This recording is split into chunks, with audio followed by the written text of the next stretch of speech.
Good morning, good afternoon, good evening, good night, wherever you are in the world and whatever time it is you're watching. Thank you for clicking on the thumbnail and welcome to this video. So today we are going to take a look at my finished Hoth gate. If you have seen my first Hoth video where we looked at the entire frontage of my Hoth base, the gate wasn't quite finished, so the left-hand gate was only half done. I've since managed to get hold of a few more bricks from Bricklink, so namely these grey panels, dark stone grey panels, and a few more dark stone grey bricks, and I've been able to finish off the gate, which I'm very excited about. Let me give you a few facts and figures.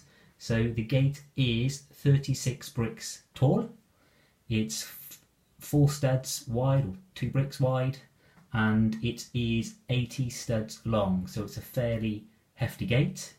It looks really good, I think. I'm really pleased with the way it's turned out with the dark stone grey, using mainly 2x4s and 2x6s, with the occasional sloped brick or modified brick to add a bit of detail, bit of effect.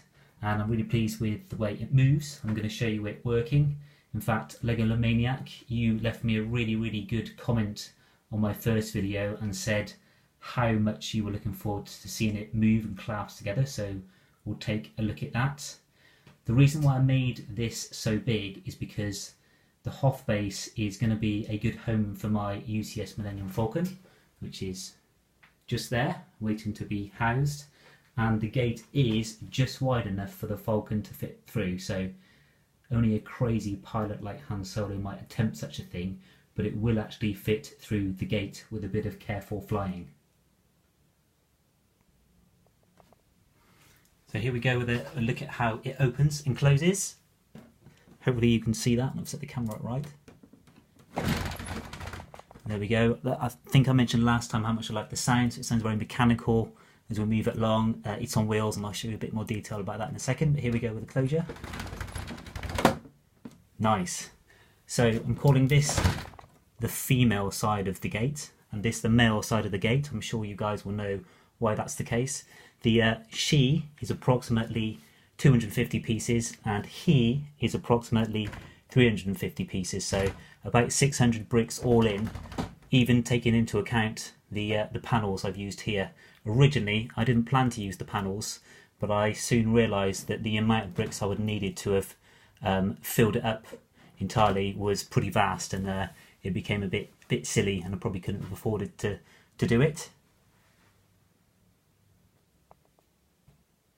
Right, let's take a look at the individual gates, and I'll show you a bit more detail. Here we go. So they just slide out the side of the mountain.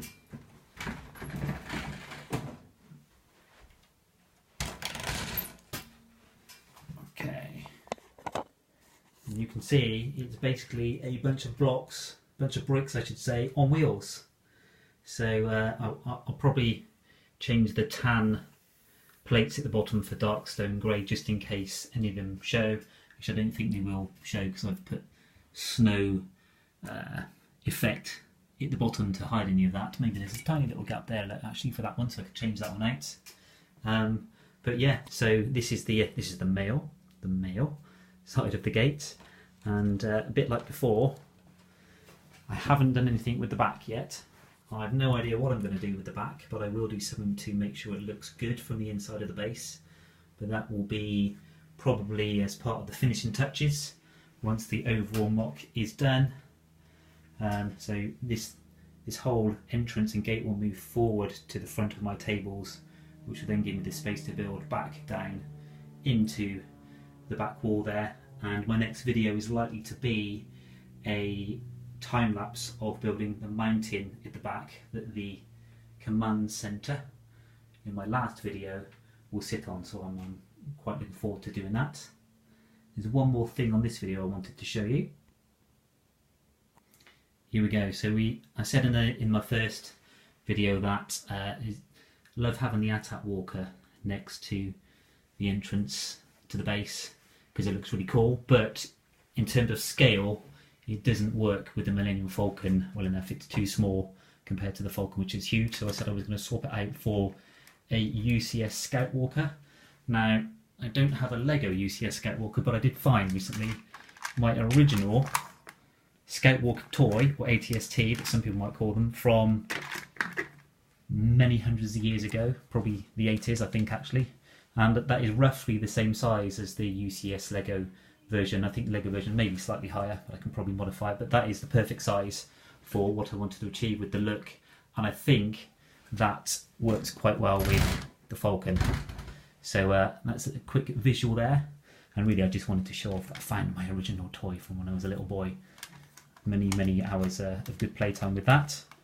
Right, we are just about done. So just want to say thank you for sticking to the end of the video. I'm having great fun building this Hoth MOC. It's taken me much longer than I expected and wanted, but I'm loving every minute of it. And I really appreciate you being along for the journey with me. So hopefully you will check out my next Hoth MOC video, which won't be too long, I hope. All right, thanks again for watching. Bye-bye.